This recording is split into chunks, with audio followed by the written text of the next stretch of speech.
오늘은 어버이 주일입니다. 이 땅에 계신 모든 어버이들께 하나님의 은혜와 다함이 없는 축복이 풍성히 내리시기를 주님의 이름으로 축원합니다. 여러분, 이 세상에는 일륜과 천륜이 있습니다. 천륜의 첫 번째는 하나님을 섬기는 겁니다. 하나님 없이 피조물이 있을 수 없기 때문입니다. 그리고 일륜의 첫 번째는 부모님을 섬기는 일입니다. 역시 부모님 없이 나 존재가 있을 수 없기 때문입니다. 오늘은 어버이 주일로서 일륜의 첫 번째인 효도에 대해서 잠깐 말씀을 드리려고 합니다.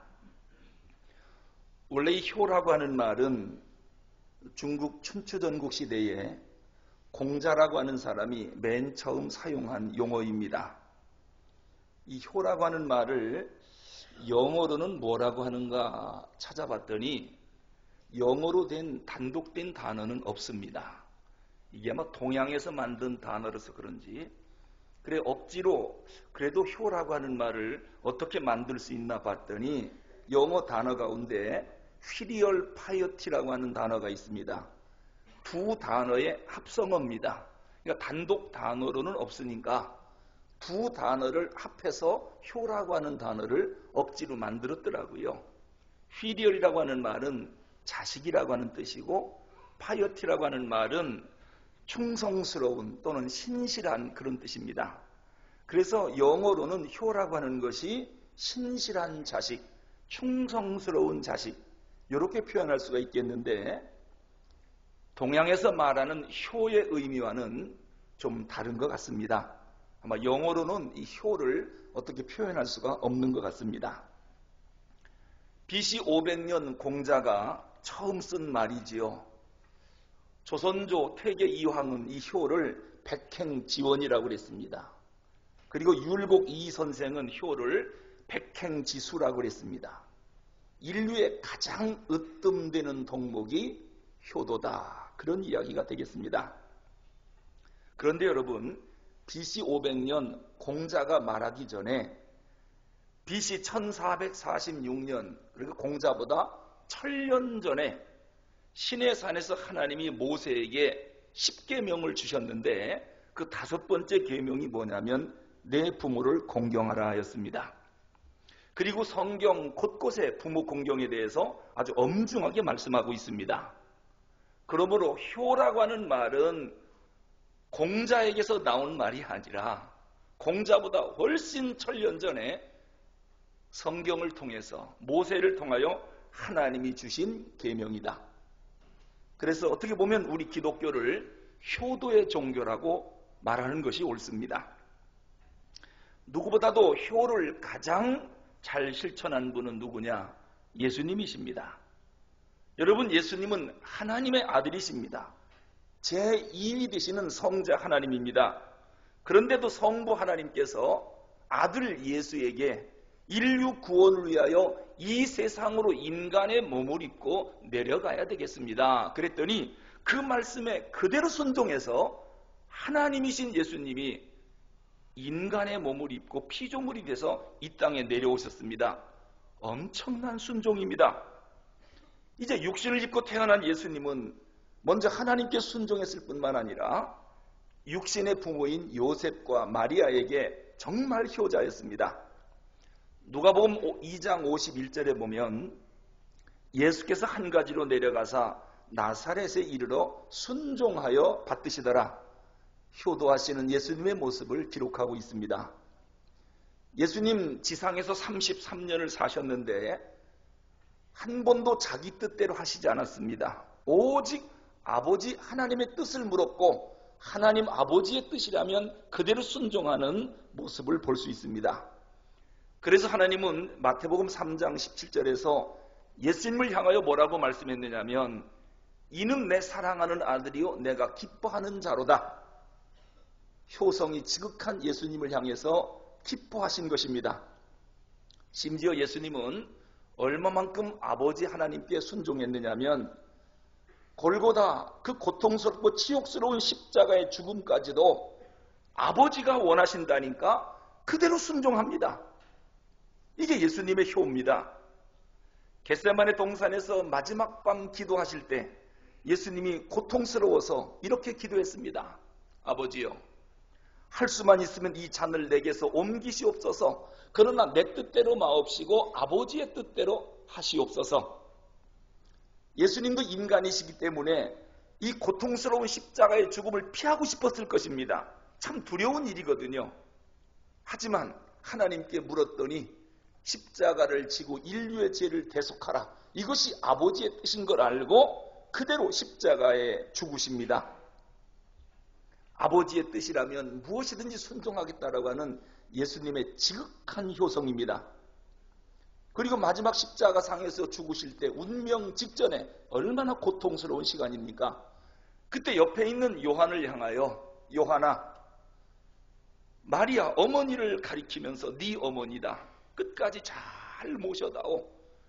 죽음 직전까지도 어머니 마리아를 염려하고 걱정하는 효성스러운 예수님의 모습을 볼 수 있습니다. 예수 믿는 제자들이라면 두말할 거 없습니다. 예수님처럼 부모에게 효도하는 것, 이것은 지극히 당연한 일입니다.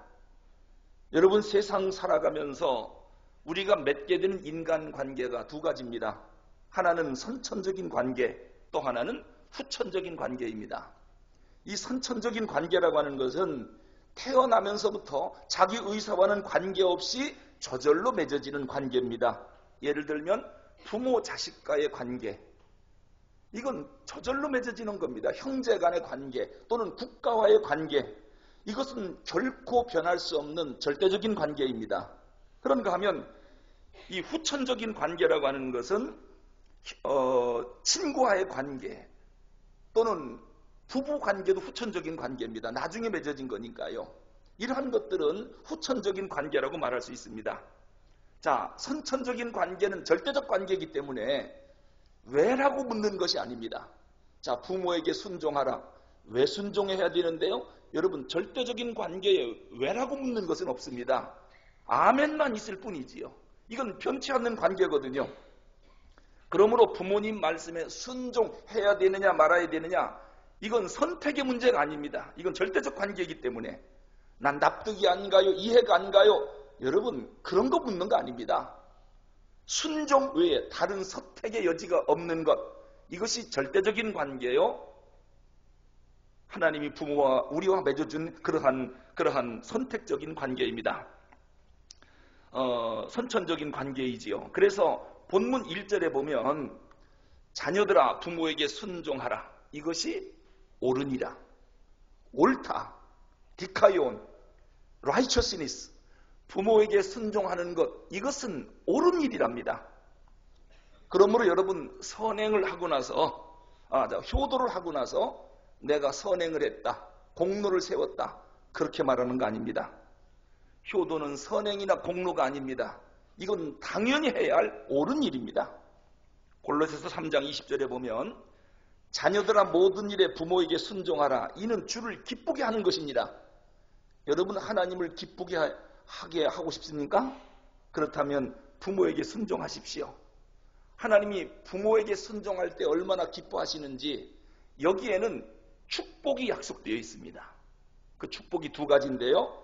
2절에 보니까 네 아버지와 어머니를 공경하라, 이것은 약속이 있는 첫 계명이니 라고 하면서 3절에 어떤 약속, 축복을 약속하시느냐, 이는 네가 잘되고 땅에서 장수하리라, 이 두 가지 약속을 하셨습니다. 그만큼 하나님은 이 부모 공경의 계명을 중요하게 여기시는 겁니다.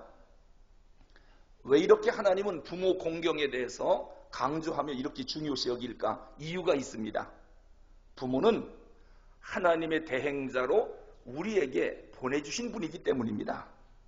그래서 하나님은 부모 공경을 하나님 공경으로 여기는 것입니다. 하나님은 공경하는데 부모를 공경하지 않는다, 이것은 앞뒤가 안 맞는 말입니다. 하나님 공경은 곧 부모 공경, 부모 공경은 곧 하나님의 공경이다. 하나님이 그렇게 여기십니다. 그래서 불효자가 드리는 예배는 하나님이 안 받으시는 겁니다. 여러분, 아담스 교수가 미국의 유명한 상담학 교수인데요, 자기 집에서 실제 있었던 일을 글로 쓴 게 있습니다. 제가 읽어드릴까요? 어느 날 저녁 아내가 저녁 준비를 하고 있는 중에 어린 아들이 부엌에 와서 엄마에게 자기가 쓴 글을 내밀었다. 아내는 앞치마에 손을 닦은 뒤 그 글을 읽었다. 잔디 깎은 값 5달러, 이번 주 내 방 청소한 값 1달러, 가게에 엄마 심부름 다녀온 값 50센트, 엄마 시장 간 사이 동생 봐준 값 25센트, 쓰레기 내다 버린 값 1달러, 어려운 숙제를 잘한 값 5달러, 마당 청소하고 빗자루질한 값 2달러, 전부 합쳐 14달러 75센트 청구서를 엄마한테 어린아들이 가져온 겁니다. 아내는 기대에 차서 바라보는 아들의 얼굴을 쳐다봤다. 나는 아내의 머릿속에 어떤 생각들이 스쳐 지나가는지 알 수 있었다. 이윽고 아내는 펜을 가져와 아들이 쓴 종이 뒷면에 이렇게 적었다. 너를 내 뱃속에 10달 동안 데리고 다닌 값 무료. 너 낳을 때 죽을 정도로 고통 겪은 값 무료. 너 아플 때 밤새워가며 간호하고 널 위해 울며 기도한 값 무료. 너 때문에 지금까지 여러 해 동안 힘들어하고 눈물 흘린 값 전액 무료. 그렇게 많이 속을 썩여도 너에 대한 나의 사랑 무료. 태어나면서 지금까지 사용한 우유값, 기저귀값, 장난감, 맛있는 음식들, 철따라 입힌 옷들, 어린이집과 유치원에 들어간 돈, 심지어 너를 날마다 씻어주고 닦아주고 놀아주고 코까지 풀어준 거 모두 무료. 앞으로 너에게 들어갈 모든 거 무료. 이 모든 걸 알고도 무조건 너를 사랑하는 나의 사랑 무료. 이렇게 써줬습니다. 엄마가 쓴 글을 이 어린 아들이 읽고 눈물을 글썽이들 합니다. 그러면서 엄마 사랑해요, 감사해요 하고 품에 안기더래요. 그러더니 엄마가 갖고 있는 펜을 달라고 하더니 자기가 쓴 청구서에다 그렇게 쓰더랍니다. 다 지불되었음. 여러분, 탈무드에 보면 이런 글이 있습니다. 나 대신 네 어미를 네게 너한테 보냈노라. 나에게는 등이 없어 너를 업어줄 네 어미를 나 대신 내게 보냈노라. 나에게는 손이 없어 너를 붙들어주고 어루만져줄 네 어미를 나 대신 내 곁에 보냈노라. 나는 너를 품어줄 가슴이 없어 어린 너를 품어줄 네 어미를 나 대신 내 곁에 보내었으며 나에게는 젖이 없어서 생명의 젖줄을 나 대신 네 어미를 너에게 보냈노라. 이게 어머니입니다. 어머니는 하나님의 대리자라는 겁니다. 하나님의 대리자로 모든 인간에게 어머니를 보내드렸다는 거예요. 그래서 우리를 돌보게 하셨다는 말씀입니다. 그러므로 부모는 여러분 구제의 대상이 아니에요. 아이고 우리 어머니 불쌍하지 회개하세요. 불쌍히 여기는 게 아니에요. 이것은 효가 아닙니다. 부모님에 대해서는 하나님의 대리자이시기 때문에 공경과 경외의 대상이지 측은히 여기고 불쌍히 여기고 이런 막말이 세상에 어디 있습니까? 오직 경외와 공경만 있을 뿐입니다. 하나님의 대리자이시거든요. 원래 공경이라고 하는 말이 히브리어로 카베드라고 하는 말입니다. 이게 동사로 쓰일 때는 무겁다라고 하는 뜻이에요. 부모를 가볍게 여기지 말라는 거예요. 경솔히 여기지 말고 함부로 대하지 말라는 거예요. 무겁게 대하래요. 이것이 명사로 쓰일 때 카베드는 간이라고 하는 뜻입니다. 간. 여러분 우리 인체 가운데 가장 소중한 기관이 간입니다. 여기서 모든 에너지가 나오거든요. 이 간이 고장나면 사람 죽습니다. 이 카베드가 간이에요. 부모님을 내 몸의 가장 소중한 장기인 간처럼 소중히 여기라는 거예요. 그래서 하나님은 하나님께 범죄하는 죄에 대한 형벌과 부모님께 불효한 죄를 짓는 그 형벌이 똑같습니다. 하나님께 죄 짓는 형벌과 부모에게 불효하는 죄의 형벌이 똑같아요. 또 하나님께 순종하는 자에게 내리는 복과 부모에게 순종한 자에게 내리는 복이 똑같습니다. 이건 뭘 말합니까? 부모는 하나님의 대리자다, 대행자다.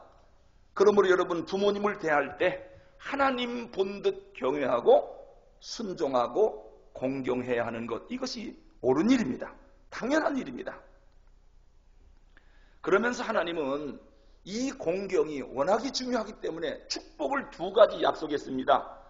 첫째는 뭡니까? 그러면 네가 잘 되고, 여러분 부모 공경의 축복은 잘 되는 복이랍니다. 도대체 뭐가 잘 될까? 이 잘 되다라고 하는 말이 헬라어로 야타브라고 하는 말입니다. 야타브라고 하는 동사인데요. 이게 두 가지 뜻이 있습니다. 하나는 형통하다, 그침이 없다, 막힘이 없다, 그런 뜻이에요. 여러분, 물이 막힘이 없으면 순하게 흘러가지요. 부모 공경하는 자에게는 흐르는 물처럼 모든 일이 순리대로 흘러가는 형통한 복을 주겠다는 겁니다. 여러분, 하시는 일이 형통하게 잘 되기를 바랍니까? 그럼 부모 공경해야 될 거예요. 여러분, 하시는 일이 지금 잘 되고 있습니까? 그 부모 공경해서 그런 거예요. 목사님, 난 왜 이렇게 막히는지 몰라요. 효도 점검하세요. 아마 안 될 겁니다. 그 다음에 이 야타브라고 하는 말의 두 번째 의미는 뭐냐면, 이것이 명사로 쓰일 때는 만족감, 행복감, 유쾌감, 기쁨이라고 하는 뜻입니다. 부모를 공경하면 너에게 기쁨이 올 거다. 유쾌하고 만족하고 행복한 복을 하나님이 주겠다는 겁니다. 이것이 효자의 가문에 주시는 하나님의 축복입니다. 여러분, 효도하는 가정을 가보세요. 하나같이 기뻐해요. 만족해요. 유쾌해요. 행복을 누려요. 불효자의 가정에 가보세요. 콩가루 집안이고 쑥밭입니다. 이게 야타브의 복입니다. 그 다음에 두 번째로 부모를 공경하면 이 땅에서 장수하리라. 출애굽 20장 12절에 보면요, 내 부모를 공경하라. 그리하면 너희 하나님 나 여호와가 내게 준 땅에서 네 생명이 길리라. 장수죠? 생명이 길대요. 신명기 5장 16절에도 보면 똑같은 원리입니다. 너는 너희 하나님 여호와의 명한 대로 네 부모를 공경하라. 그리하면 너희 하나님 여호와가 내게 준 땅에서 네가 생명이 길고 복을 누리리라. 부모 공경하면 한마디로 생명이 길리라, 장수하리라 약속했습니다. 궁금한 게 하나 있습니다. 효자는 얼마나 오랫동안 살까? 왜? 오래 산다고 그랬잖아요. 효자는 잘 안 죽습니까? 예수님 33살에 돌아가셨습니다. 그렇게 효자인데. 또 효자들 가운데도 일찍 죽는 사람이 있거든요. 반면에 불효자 가운데도 죽어도 안 죽는 사람이 있어요. 그러면은 오래 산다, 생명이 길리라, 이건 도대체 무슨 뜻입니까? 생명이 길리라, 이 단어를 찾아보니까 이 길리라라고 하는 말이 야리쿤이라고 하는 단어예요. 이 단어는 세 가지 의미가 있어요. 세 가지 의미. 야리쿤, 첫째는 개인적으로 오래 사는 것을 야리쿤이라고 하는데요. 이 야리쿤이라고 하는 단어를 문법적으로 보니까 사역동사예요. 사역동사. 우리는 사역동사가 뭔지 이미 학교 다닐 때 배웠습니다. 그러니까 정확하게 번역하면 생명이 길리라가 아니고 생명을 길게 하리라, 생명이 길어지게 만들어주리라, 주어의 의지가 담겨있는 동사가 사역동사거든요. 영어 시간에 배웠잖아요. 모르는 것처럼 앉아있으면 안 되죠. 하나님의 의지가 담겨있는 사역동사예요. 그러니까 효도하는 사람에게는 하나님이 특별한 은혜를 베풀어서 육체의 생명이 길도록 내가 반드시 만들어주겠다는 하나님의 의지. 자, 물어보겠습니다. 생명의 주권자가 누굽니까? 하나님이시죠. 생명의 주인이신 하나님이 내가 의지를 갖고 생명을 길게 만들어주겠다라고 한다면 그렇게 되는 거 아니겠습니까? 그 다음에 두 번째 야리쿤이라는 말은 계대적인 축복을 말할 때 이 단어를 써요. 이게 무슨 뜻이냐면 부모를 공경하면 그 축복이 나 하나로 끝나지는 게 아니라 자손 대대로 내려가는 계대적인 축복을 야리쿤이라고 그래요. 그러니까 여러분이 효도 잘하면 여러분 자녀, 손주, 증손, 고손 대대로 그 축복이 내려간다는 거예요. 여러분, 원래 성공이라고 하는 영어 단어가 success죠. 동사가 succeed입니다. succeed는 두 가지 뜻이 있어요. 하나는 성공하다, 두 번째는 계속 이어지다라고 하는 뜻이 있어요. 여러분, 성공이 뭡니까? 정말 내가 성공했다면은 그 아들도 참 복을 받았더라, 손주도 더 큰 복을 받았더라, 이 계대적인 축복이 가야 그 가문이 복받은 집이지, 할아버지는 그렇게 부자로 잘 살더니 아들이 쪽박 찾고 손주 때는 거지가 됐더라. 이게 무슨 복입니까? 야리쿤, 부모를 공경하면 계대적인 축복, 자손 대대로 복받도록 내가 책임지겠다는 겁니다. 여러분, 성경에 보면 레갑의 자손들이 나와요. 특히 효성이 지극한 자손들이에요. 레갑. 여러분 알다시피 이 레갑의 자손들은 야리쿤의 복을 받았어요. 가문 전체가 대대로 복을 받고 잘 살 뿐만 아니라 장수의 복을 누렸습니다. 그런데 사무엘하 18장에 보면 다윗의 아들 가운데 압살롬은 아주 불효자거든요. 비참하게 죽임을 당했습니다. 단명했습니다. 마지막 세 번째로 야리쿤은 무슨 뜻이냐? 물질이나 명예, 사회적인 지위 등이 오래가게 하다라고 하는 뜻이에요. 여러분, 부모를 공경하면 여러분 지금 명예를 얻었나요?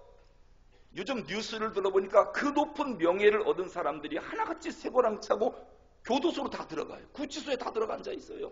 세상에 이렇게 아까울 수가. 그 자리 어떻게 올라간 건데 전부 구속돼서 깜빵에 앉아 있습니까? 여러분, 명예가 대대로 내려가야 되는 거 아닙니까? 효자에게 하나님이 야리쿤, 자손 대대로 명예, 물질, 지위, 영적인 복, 대대로 오래가는 축복을 받게 해주겠다. 이것을 기독교 명문 가문이라고 하는 것입니다. 이게 야리쿤이라고 하는 말의 세 번째 의미입니다. 그렇게 되게 해주겠다고 하나님이 강한 의지를 오늘 본문에 기록하고 있습니다. 사실 하나님이 이렇게까지 안 하셔도, 축복 약속 안 하셔도 부모 공경은 은혜 입은 자식이라면 지극히 당연한 일이거든요. 꼭 축복 줘야 공경하는 겁니까?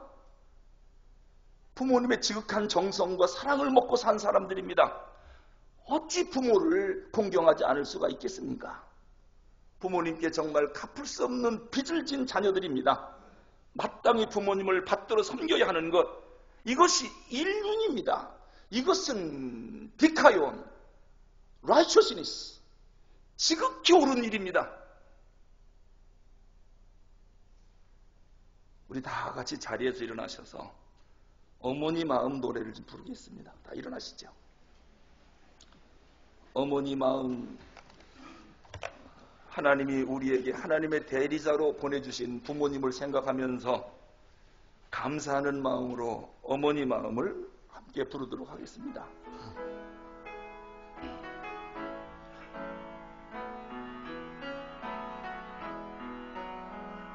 나 실제 괴로 다 잊으시고 기르실 때 밤낮으로 애쓰는 마음, 진 자리 마른 자리 알아니시며 손발이 다 닳도록 고생하시네. 하늘 아래 그 무엇이 넓다 하리요.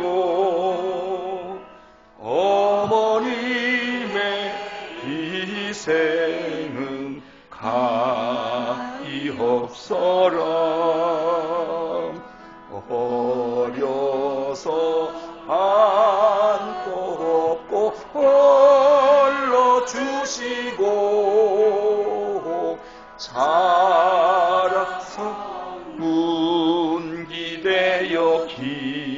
기다리는 마음, 알을 싸 그릇들 싸 자식 생각에 고우시던 이마 위에 주름이 가득, 땅 위에 그 무엇이 높다리요. 어머니의 정성은 그 사람의 마음속 온 가지 소원 어머님 마음 속엔 오직 한 가지